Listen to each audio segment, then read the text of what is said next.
Good morning. My name is Stretch Hoff, and I'm an interviewer for the Public Library of Cincinnati and Hamilton County. And this morning I'll be interviewing Mr. Richard Seale, and this is July 10th, 2008. And our camera operator today is Dennis Daly. So, good morning. Good morning. We would like to hear your story today, and this is all about you, so any way you want to go is fine. I thought we would start with the very beginning, as they say, and where were you born, and tell us about your family background. And I have something here that might interest you and might not, but it's basic on what's going on in my life in the Army. I have a thing that you can put this over there. Okay. That is the entire history of what went on with us in World War II with my 4th Infantry Division.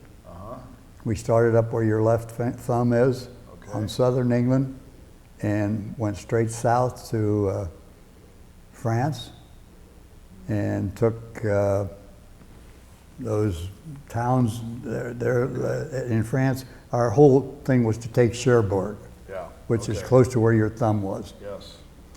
So anyhow, after Ike said, "I'll see you in Paris," we got on our landing craft, and in about 8 or 10 hours, we were going in, and we're up to our chins in water. Oh my gosh. And we went in there and took several little towns, but mainly Cherbourg, which was up on the northern tip of France. Well, let's don't get too far ahead here. Let's start with you. Where were you born, and what was your education, training, so forth? And Well, you're probably going to be sorry to hear this, but I'm a Kentucky hillbilly. No. I was born over in Covington at 13 Starrett Avenue. And my mother was born over there beside that, and so was my dad. Oh my gosh. And his name was Richard Seale also, Richard M. Seale. And my mother's name was Hood. Hood. And anyhow, I never did go to school or anything there, but I was actually raised in Fort Thomas. Okay. And how did that happen? How'd you get from just a Kentucky? Nice place to live. We, it was in Kentucky. Yeah. And went there, and I was on the track team in high school, and for 3 or 4 years. And in fact, we set a national record on the mile relay. Oh, great. The 4 of us did. What was that time? Do you remember? 3 minutes. Yeah, 3 something. I don't know, like 31 seconds or something like that. It was pretty darn good. I don't know the it record lasted now. for about 16 or 18 years. Is that right? Yeah. My goodness. And somebody finally did got Records us. are made. Brilliant. So, what year are we talking about here when you're in high school? What year? What are the years you were in high school? I was a little slow getting through school. I was a year late getting out. But I graduated in 1936. Okay. And I'm now 91 years old. Good for you. You're in great shape. Yeah, pretty good. Yeah. And anyhow, I graduated in 36, and then went to Purdue and took a nice thing there. And there's the girl that I married before. That was before we were married. And we really enjoyed going to Purdue, and got a pretty darn good education. I belonged to a fraternity there, Kappa Sigma. And when I got out of school, a week later, I married that girl, who my dad told me I couldn't marry because she was German and Catholic. Oh, jeez. So I kind of told him where to go, and guess who my mother's best friend was? Is that right? That's Not great. my sister. Yeah. And when I was over in combat over in Europe and stuff like that, my mother got sick. There's who took care of it. Oh, boy. It was marvelous. All right. Now, what was your major at Purdue? I would say forestry. I took some engineering courses. I always enjoyed that very much, Yeah. but mainly forestry. And I ended up in the lumber business, Is that right? hardwood lumber business. I sold hardwood lumber to people like Baldwin Piano and people like that. I had about, I guess 12 or 14 salesmen. Wow. And about maybe 5 plants where we bought lumber and where we would build dry kilns and dry the lumber down to 5% so Yeah. it could be used in furniture. And what company were you working for? Well, Or were you a broker? Or? I got out of the Army and I went to work for a fella who had a company named Purdy Ammon Lumber Company. And Dewey Ammon and another fellow named Howard Sedgwick ran the thing. And I bought lumber, carloads of lumber all over Ohio, Kentucky, Michigan, Canada, and all these places. And after about 3 or 4 years, Howard Sedgwick, his partner, decided to retire, and Dewey Ammon came to me and wanted me, he said, I'd like for you to take Howard's place. I said, I can't do that, Dewey. I said, I've never sold anything in my life. He says, you can sell all right. I said, how do you know? He said, you buy well. Yeah. That was his answer. And it was easy. I tripled that business in 3 years that Howard Sedgwick was doing. And it was simple. Yeah. And I enjoyed it. When you buy, good for you. Now, how did you get from, tell us after college and getting into the Army and so forth. Tell us what the time was on that. After college, about 6 months after we got married, I got a request from the United States Army to be in the Army for a year's service. So I had to quit my job and went into the Army. It's funny, as you get older, you kind of forget. I forget where I was at the time. But I think we were down in Tennessee or someplace or something training. like that, yeah. What year was this, about 1940 maybe? We got married in 1940. Okay. And I graduated in 1940 from Purdue. Okay. And I'm an old Ohio State guy, so. well, I had some very nice relationships with Ohio State. In fact, we used to run track against them. Did you? And I got to meet Jesse Owens up there. Did you really? Yeah. Were you on the track team at Purdue? Was I on a track team? Yeah. I was in all through high school and for about a year or 2 at Purdue. Okay. And I got so busy going to other things I had to do, I had to give it up. I loved it. Yeah. Now, when you met him, of course, that was after the '38 Olympics when he. You mean Jesse? Yeah, when he was such a hero. I'm trying to think. I was still in high school when I met him. Oh, really? Yeah. We went up to Columbus to run in the something on the Olympics or something like that. Okay. And Jesse was there, and I got to talk to him. So he was a student. I just thought maybe you met him after college. Heck of a nice guy, too. Yeah. Oh, yeah. Yeah. So, kind of an unusual life, but. You've met some nice people along the way. Oh, yeah. Old Ike, and yeah. I got to meet, what's his name? The other general that, criminy sake. You just get too old. I probably got it written down here someplace. Maybe Bradley? No. Oh, who is the guy? Well, maybe you'll pop into your head here. Anyhow. So you're somewhere in Tennessee for your training at this point? Oh, yeah. Okay. Yeah. Yeah, we were in Tennessee, and then we got sent all over the world, and finally in about 1942 or about 43, I got ordered to go to Europe, our 4th Infantry Division. So my wife and I kind of, you know, had a separate life there for a while. And we went over to England, and that was the preparation for the So this France. is in 43, you went to England? About then, yeah. Okay. And you were in the south of France, or south And of we England here? were on the, I think it was on the south side of England, Bournemouth, where we had met Eisenhower. That's where we were getting on landing craft to go down. Tell us about that. Now, you told us earlier. Let's go through that again. Well, we were getting on the landing craft, and you know, where you put maybe 40, 50 guys on one of those little crafts. And while we were standing there, up walks Eisenhower.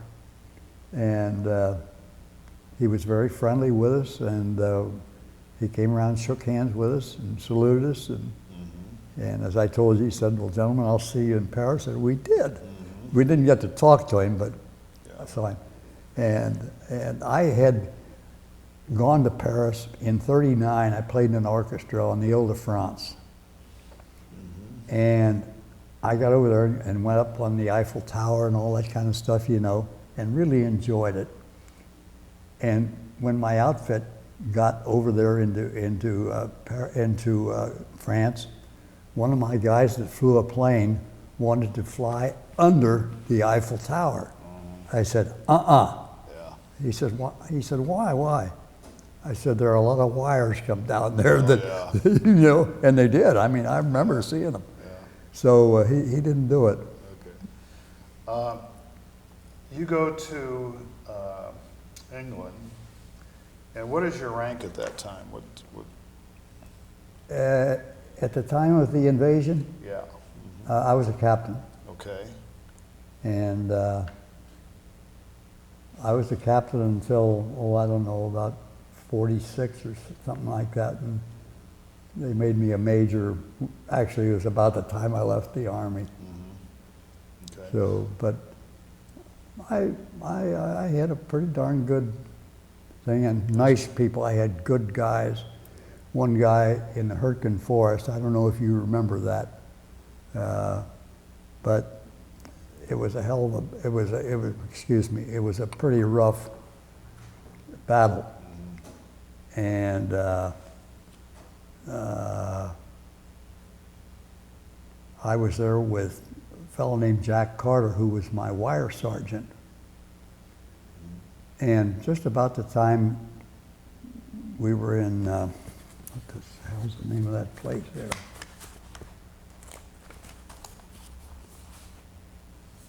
Well, the Hurtgen Forest. Yeah, that's where it was. And that was almost the end of the war for us too.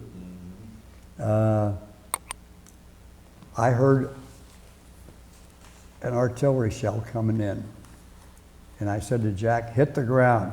And I dove for a hole, and my shoe caught on a tree root, and my left leg went up in the air like this, and this tree got hit by this thing and came down and hit my knee. I couldn't walk. So my wire sergeant carried me 600 yards to my Jeep.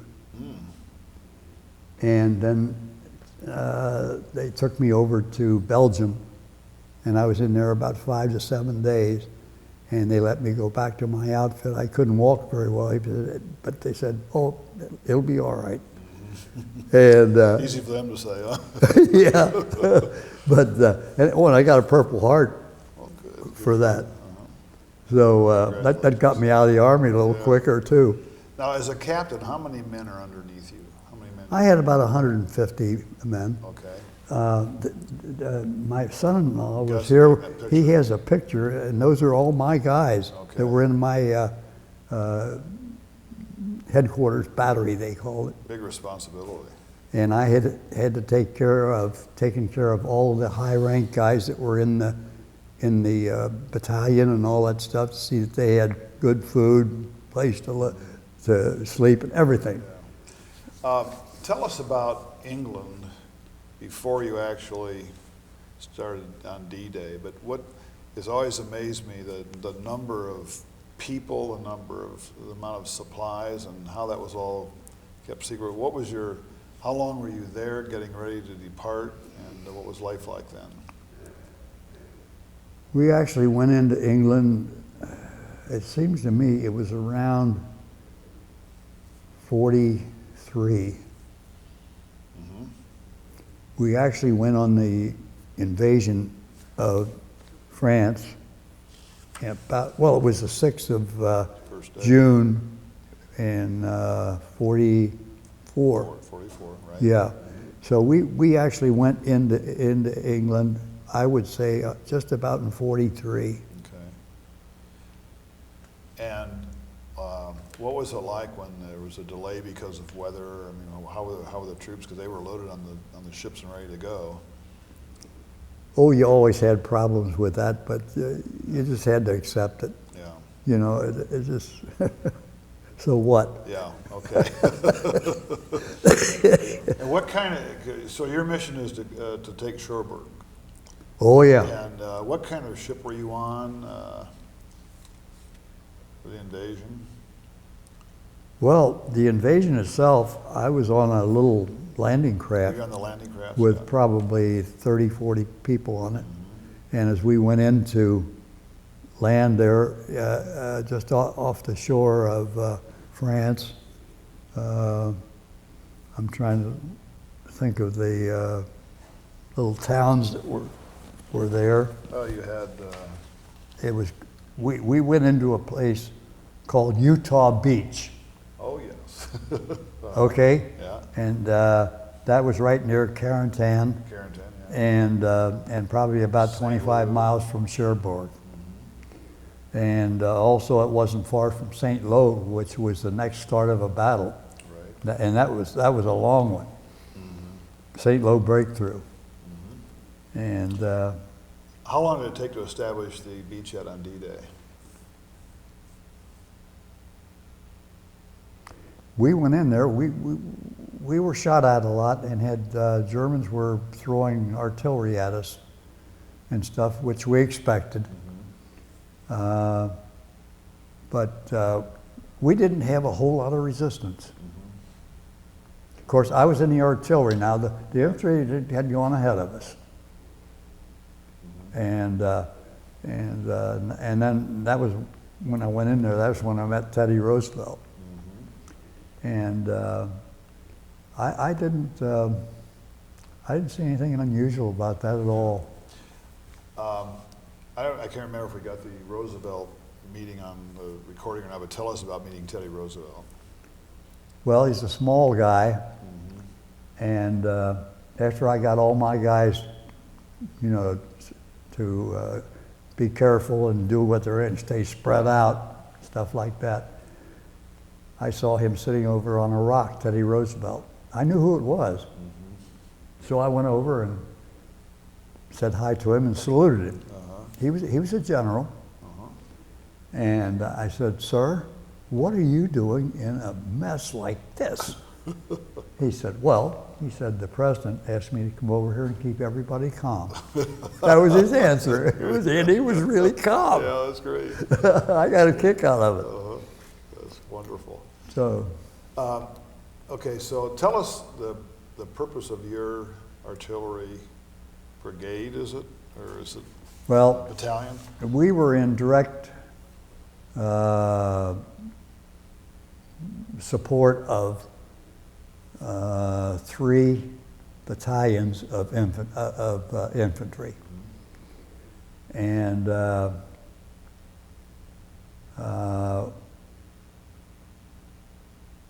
I did some of the firing at times to, you know, just to knock the devil out of the Germans. Yeah.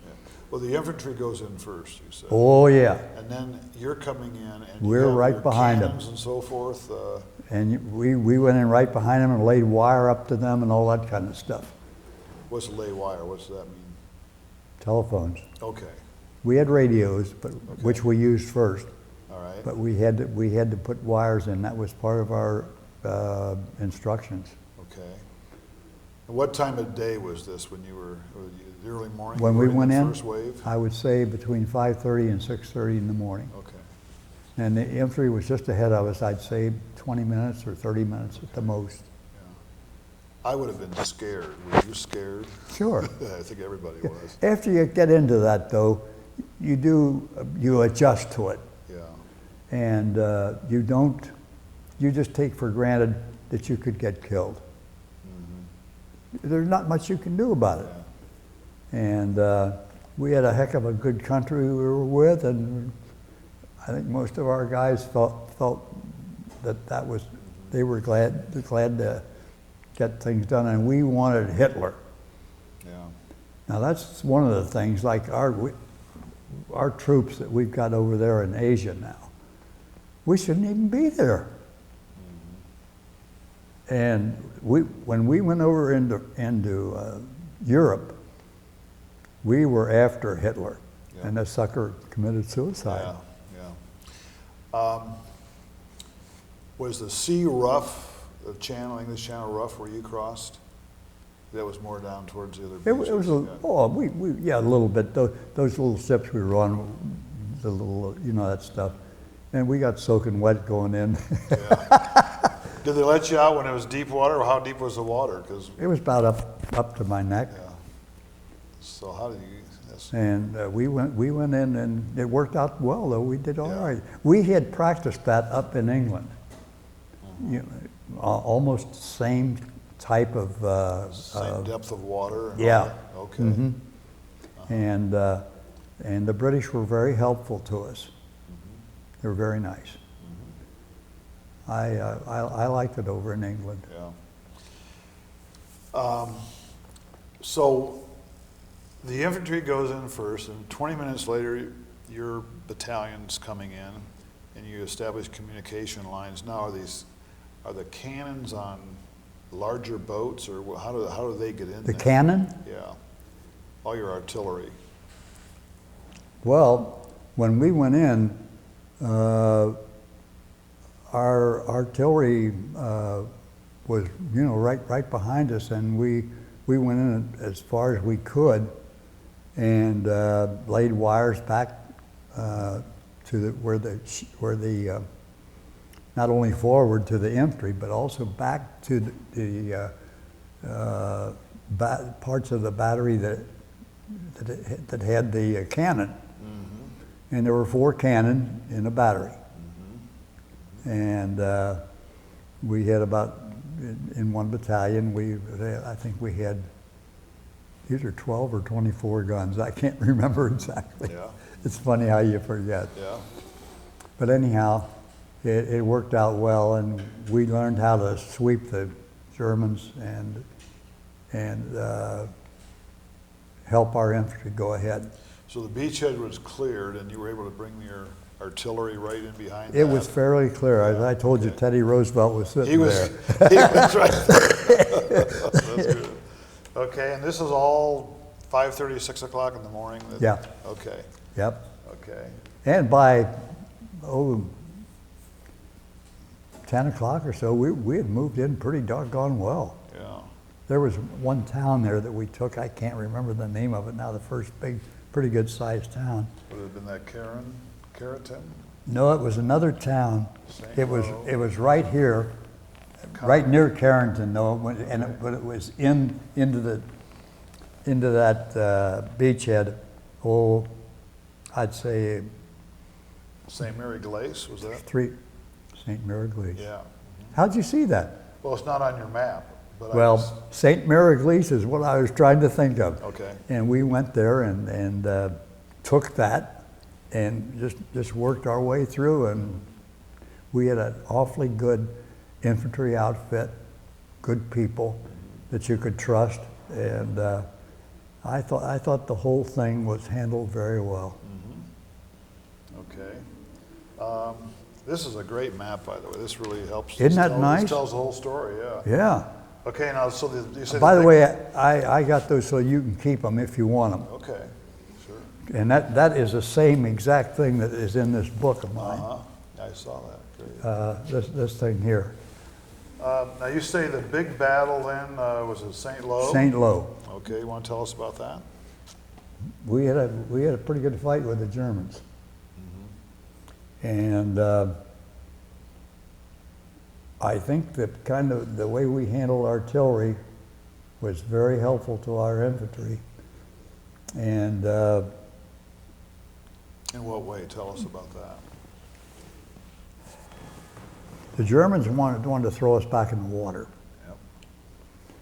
And we really turned the artillery on them hard. And On the pillboxes, this... yeah, all kinds of stuff like that. And we learned how to knock hell out of them. And they were good fighters. Yeah.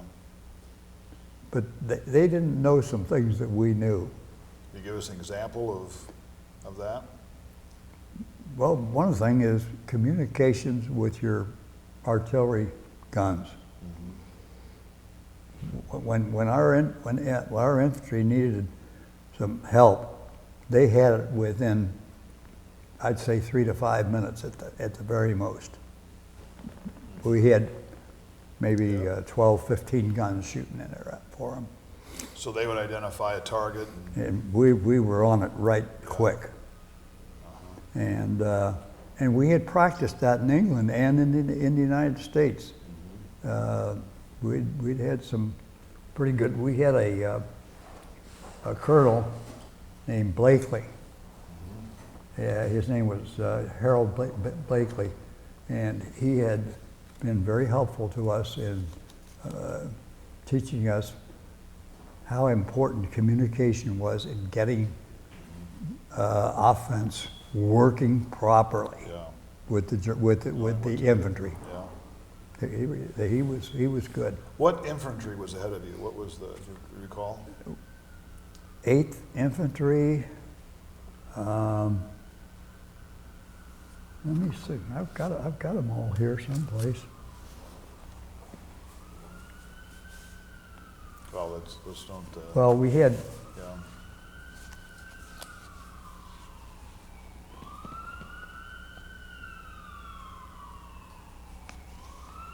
Well, one thing I wanted to ask you too, Richard.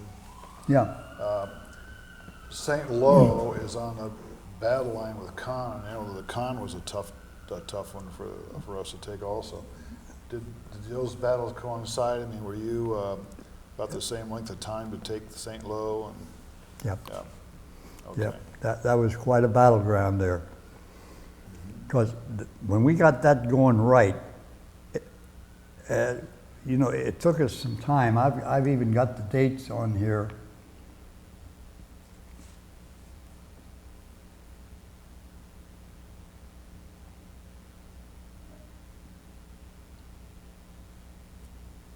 Wasn't Caen about 2 weeks to take finally? I would say that Quite a about, while. yeah, just That's about. about how long your Yeah, St. Lo was? that's about right. And it's just that they were so entrenched at that point? Boy, I wish I'd have written all this down at the time.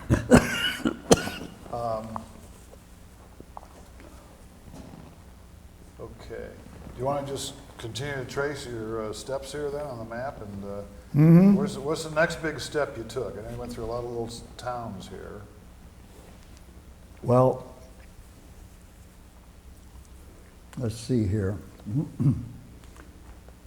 The St. Lo breakthrough started on July 23rd, 44.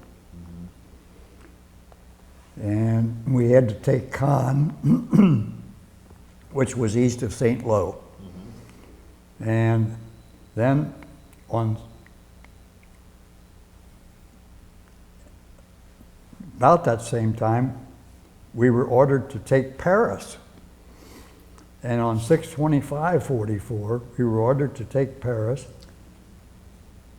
which we finally took on August 25th, 44. Yeah, so I see that on your chart or your map here, from June 6 to June 25, you came down. Right, Okay. yeah. And that's when you got your orders to take Paris? And so the dotted Just line, about, that's just about right, yeah. so the dotted line And that was about 150 miles across there, I think, yeah. as I remember. So that, the dotted line is just you getting over to that area? It was somewhat of a battle all the way, but we did pretty good. Uh-huh. Okay, so it's the 25th of August when you get into Paris? according to Yeah, your map here, okay. yep. Tell us about when you got there, was there, did you have a lot of fighting along the way? Is this what you're saying? It wasn't bad. We had some real fights when we got up closer to Belgium Yeah. and Germany. Okay. So when you went into Paris, had Paris been liberated at that point? We had practically no fighting there. Okay. I'm not saying we didn't have any, but Yeah. it wasn't bad. Were you in the parade? You see the big parade? It's funny you asked that. We had a parade, and the French girls loved getting up on all of our vehicles. That's what happened. Yeah. It was funny, Yeah. but that did happen. Yep. Well, they were certainly grateful, that's for sure. Now, how long were you in Paris? Well, let's see.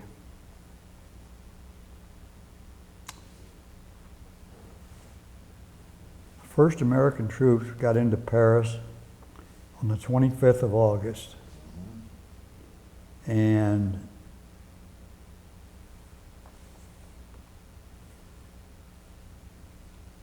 I would say that we were in Paris until September. Okay.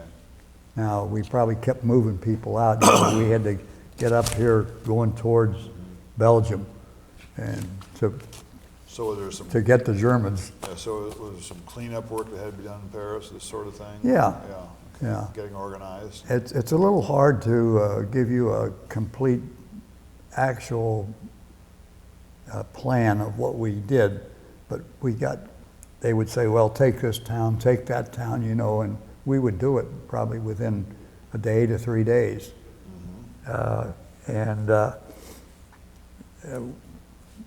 It was quite a well done battle. Yeah. But we lost quite a few men, and well, even in my outfit, I lost probably 18 or 20, Out of the 150. counting the invasion and all this stuff here. But I didn't have the problems that the infantry had. Yeah. Okay, you want to take us then from Paris, and you're working your way northeast there? Okay. Got all the pretty girls off your equipment so you could advance? Yeah. Okay.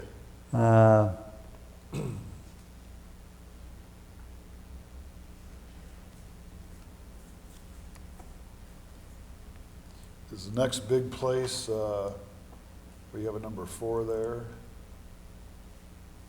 Number 4. Yeah, up there. So you had battles all the way up here, you were saying?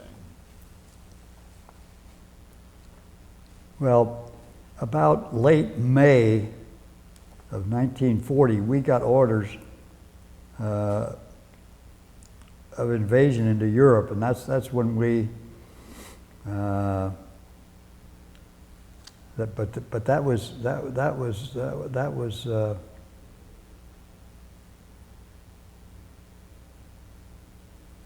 about late May 1940. 44. That should be 44. Okay. You're right. Okay. That's about when we got that order to do that, and So that's when you start. that's when we left Bournemouth and all that stuff. So you are going through Belgium. We were going. That was our real target. right up here, Oh, up there, okay. up in that area. And we, from the time we got up to the, I guess you'd call it the Siegfried Line, Yeah, we had a pretty darn good battle from then on. yeah. Now here you have a note that you halted the German offensive in Luxembourg on December 16th of 44. Mm-hmm. So Siegfried Line was in, I'm getting ahead of myself. Siegfried Line was in September. Yeah, 14th. September 14th. Okay. Yeah. Tell us about that situation. Well, let me think here if I, September. Okay, the Siegfried Line breakthrough was about September 14th, 44. Also, U.S. troops got into Belgium, to the Belgium border by September 6th. They had been there, or 16th. Who had been there? I'm sorry. To okay. the Belgian border. Let's see, here's Belgium here. Yep. And we got into the Belgian border. Yeah, it was in early September. Okay. Now, on the Siegfried Line, do they have the same defenses similar to what you met on Utah? I mean, with their pill boxes Yeah. and all that? And Yes. your job was to get rid of those. Yes, sir. Okay. That was a fight, Yeah. and we used a lot of artillery on them too. Yeah. Were they the same? Would you say they were the same size that were on the beaches in terms Same size of units. the pill boxes and all their defense? No, I'd say they were probably smaller. They were Yeah. built into hills. Yeah. The Germans used that a lot. Yeah. They were no dumbbells. Oh, no. Now, could your artillery, I mean, how'd you get rid of those pill boxes? Did you have to hit directly through it, or eventually could you destroy the pill box? Is that, We did it both ways. okay. Yeah. Sometimes we would send troops up there and just throw stuff in there to explode. Okay. So you're always... You had to do everything you could think of to tear them apart. Now, was the infantry, were they in charge or their responsibility to tell you where to shoot? I mean, you said... More or earlier- less, yes. So they were your... They pointed out targets, Okay. and we put people there to help them. And I always tried to get them to get up on a hill where they could really see the Germans, so that they knew they were so that the target that they picked was effective. Yeah. Now, did you have your own scouts, or was it all the artillery that had them? Well, Or the infantry? we had, most of the guys that we would call scouts were second lieutenants, first lieutenants, and they were pretty good at adjusting artillery. And they were used by the infantry ahead. We would send them ahead to do that. Okay.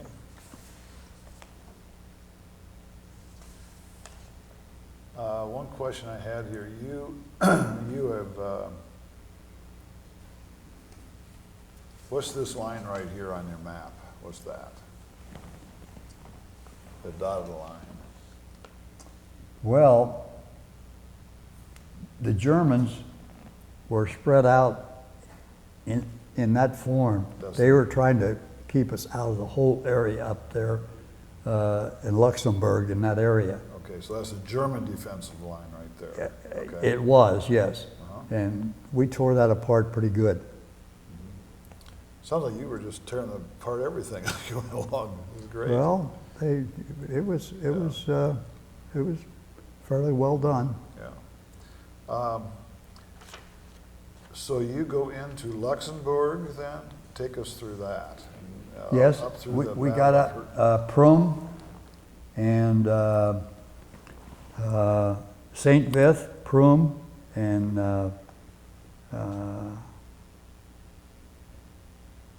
So you're in Prum, you're on the edge of Germany then, right there? Yep, right on the edge of Germany, that's correct. Okay. Yep.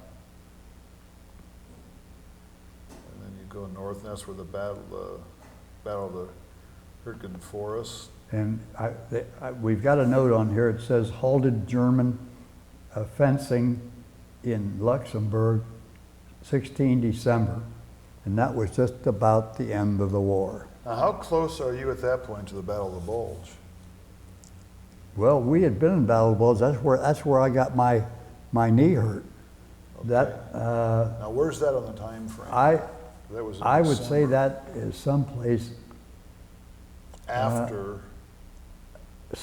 after September. Yeah, it's after the Hürtgen Forest. The Hürtgen Forest, and that was all kind of, the Battle of Bulge and the Hürtgen Forest to me was all one big deal. Okay, so I didn't see that on here. So tell us about the Battle of the Bulge and how you participated in that, other than having your knee hurt. What was your path?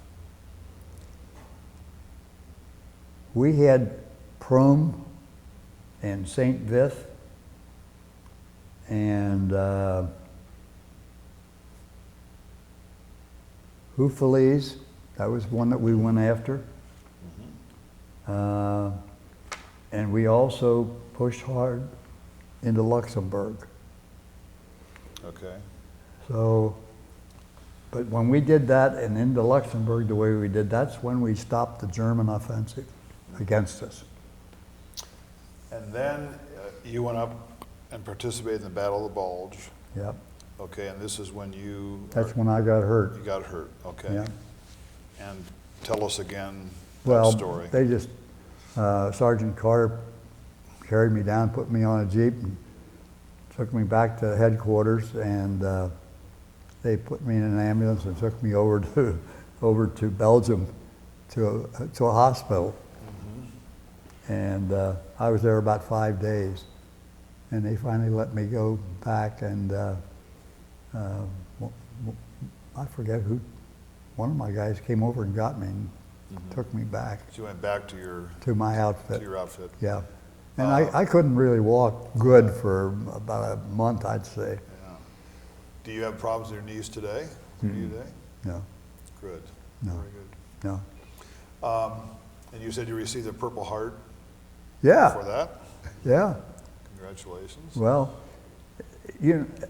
I didn't expect to get that because I didn't get hit by a bullet.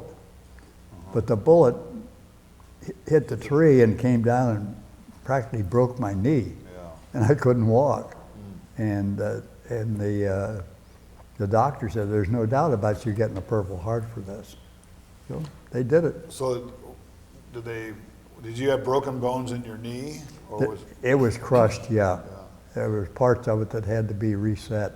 and in 5 days they had you back with your 5 days and a cane. Yeah. That's amazing. They got you back in action that fast. Yeah, I was a little surprised. Yeah. Okay, now what happens after the Battle of the Bulge and you're back with your outfit? What do you do next? Waited for the end of the war. And we had combat somewhat going on for a while, but it was really cut down. Did you go into Germany? Oh, yeah. Any further? Yeah. Tell us about that. Yeah. We went into Prum, and That's right in the border there, right? yeah, right on the Right. border, yeah. Okay. And I think the Hürtgen Forest was in Germany too, or at least part of, yeah, it was. Here's Germany I've got that over up on there. this edge. Yep. And it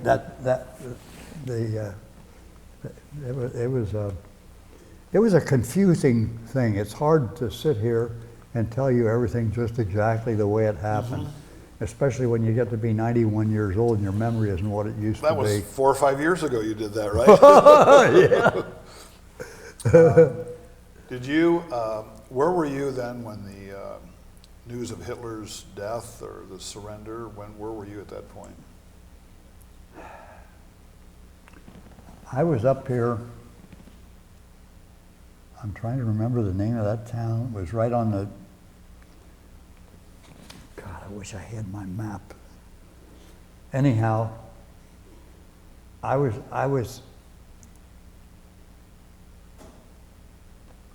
Were you in I was in a mountainous part of the, I'd say, Germany, and my Jeep was sitting there, and I heard them say on there that Hitler had committed suicide or something. I think that's what it was, and that in all horse sense, the war was over. Right. So did your outfit didn't proceed any farther into Germany? Did you stay there? No, we stayed right there. Okay, and then where did you leave to come home from? We went back to England, and then we got on a ship, our whole battalion, our whole division, Okay. and that was the end of it. Okay. And I was in the Army for a while after that. And in fact, they called me in for a year, and I was in about 5 years. Yeah. This map really helps. This was really Well, I'm glad I got it made Oh, for boy, you. yeah. Now, when you get back home, okay, your In wife. fact, if you would like to have it, you can have this other one or two that I have here. Okay, I would like to take a copy myself. I'm sure the library wants one. This thing I would like to. Well, did you want that? You're not going to give me that? No. But when you got home then, and reunited with your wife, then you took a job with selling with the lumber company? Yeah. Okay. Uh-huh. And how long did you do that? How old are you when you get home? When I got home,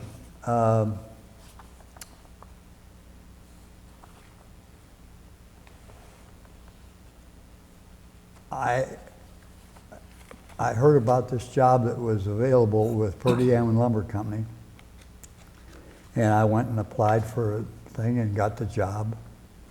And I didn't realize that I was going to end up being a salesman, but I was glad I did. And this is here. Because I made a lot more money. Yeah, yeah.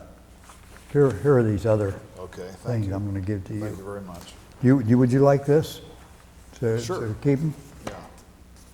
Yeah. Okay, now tell us about your family. Came home to your high school sweetheart, I guess, or was that, no, you met at Purdue. Purdue, yes, and her whole family went to Purdue. Her sister, and no, I didn't bring that thing. I had a picture of her sister and Earhart, the girl pilot. Amelia Earhart? Amelia Earhart. We have a picture, Bobby's, of my wife's sister and Amelia Earhart.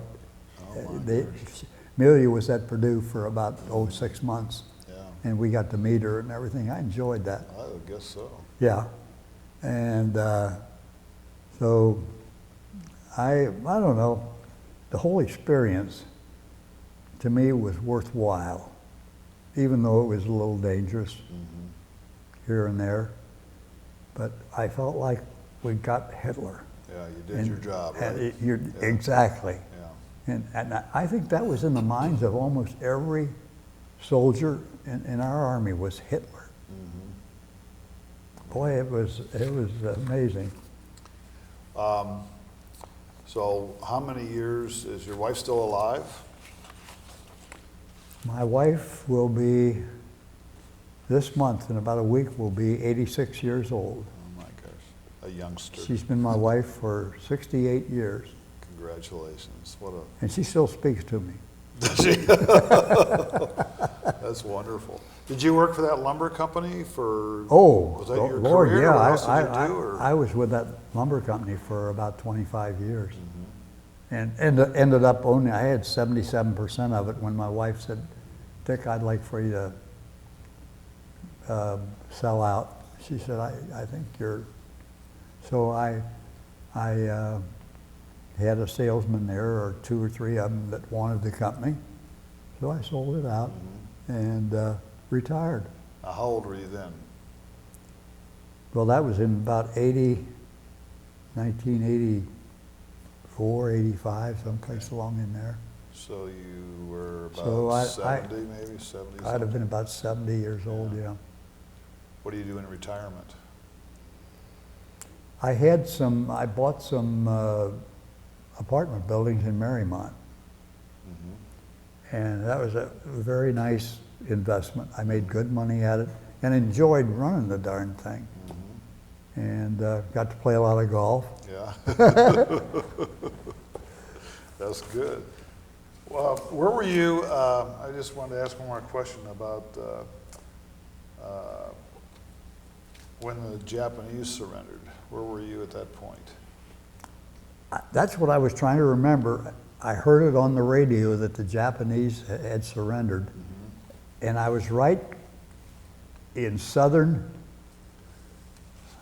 I guess it would be, I was right up there in that corner. That was August of '45, and you right were up where your thumb is. Yeah, okay. I was there, and they said, and the Japanese have surrendered. And boy, it made my day. God almighty, I think that was in September or October, August. as I remember. August. Was it August? August, yeah. Boy, that was, oh. You know, you get a little tired of combat after a while. I would think so. Because you didn't see your wife for how long? Oh, yeah, for a couple of years. That must have been an adjustment when you get back. I just... Yeah, you're darn right. And I have a wonderful wife. Yeah. I'd marry the same girl again. You do it again, huh? Good. Oh, yeah. She's just been perfect. And, you know, we've never had trouble with money or anything like that. It's all been, well, let's do it this way. Okay. Yeah. And we have saved money well. And I have, and she has put money away in CDs and stuff like that. And we probably got, $300,000 or $400,000 just in CDs. Yeah. And we don't owe any money on our house. Well, that's good. You've had a very successful life. I think it's been pretty good. And you could always see ways you can do things better, but I think in general, we had darn good results. Good. And we have 3 kids. I have a daughter that's 66 years old. She lives here in Hyde Park. Yeah. And I have another daughter that's about 59. She lives out in Albuquerque. And I have a son who's about 57 or 55.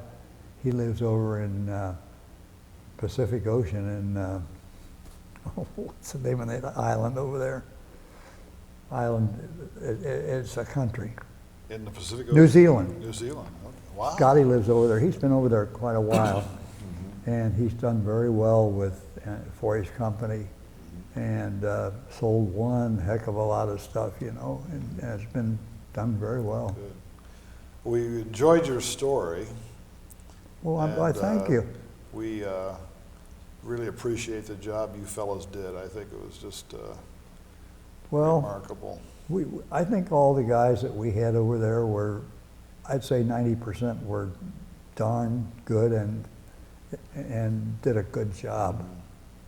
Yeah, I do too. That one general I was trying to think of was Truman. Truman. No, you're not thinking of the president. I met him and talked with him when he was still a general. Oh, really? Yeah. Okay. Wow. And he later became president. Yeah. It's funny, we ask a lot of people, did you meet certain, I think of all the people I've interviewed, you have met the most people. Oh, yeah, I've been pretty darn lucky. Yeah. And I even got, one time, what the heck's the guy's name? He ran a big orchestra. Geez, I can't think of his name. Like Glenn Miller or somebody like that? Yeah, same era. Same era, yeah. And I was in the audience. And that guy, he called me and wanted to know if I'd come up on the stage and play a certain song with him, which I did. I went and played with his orchestra, you know. But I had played all through high school and a fair amount in college. And even after I got out of college, I really enjoyed playing. My dad was a good piano player, and he couldn't read music. Yeah. He Hear he that could one? listen to a record and sit down and play the record. Now, what did you play? Saxophone, clarinet, Okay. and I also play Hammond organ. I took that up later and had a lot of fun doing that. Great. Yeah. That's great. So, Any other famous people that entertained the troops or anything? Did you see anybody in that respect? oh, I'm trying to think of some of the people I've been mixed up with, and there have been some of them that have been famous, all right. God. That was only 75 years ago.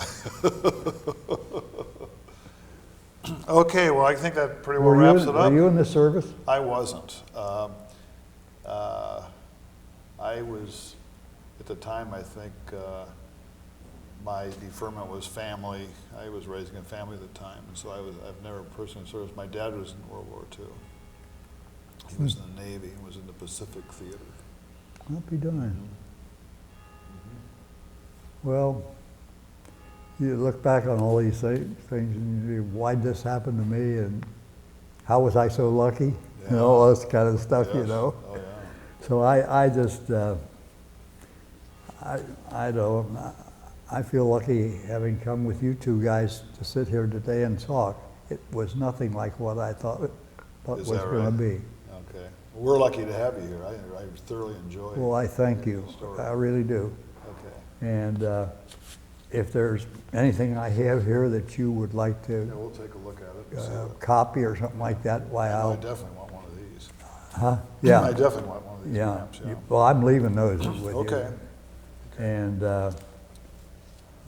oh, I got, here's my, when I got President of the United States, made me a major. No, oh, yeah, I forgot to ask you about that. That happened, when did this happen? I think isn't there a date on there? Let's see. I can't remember. 1948.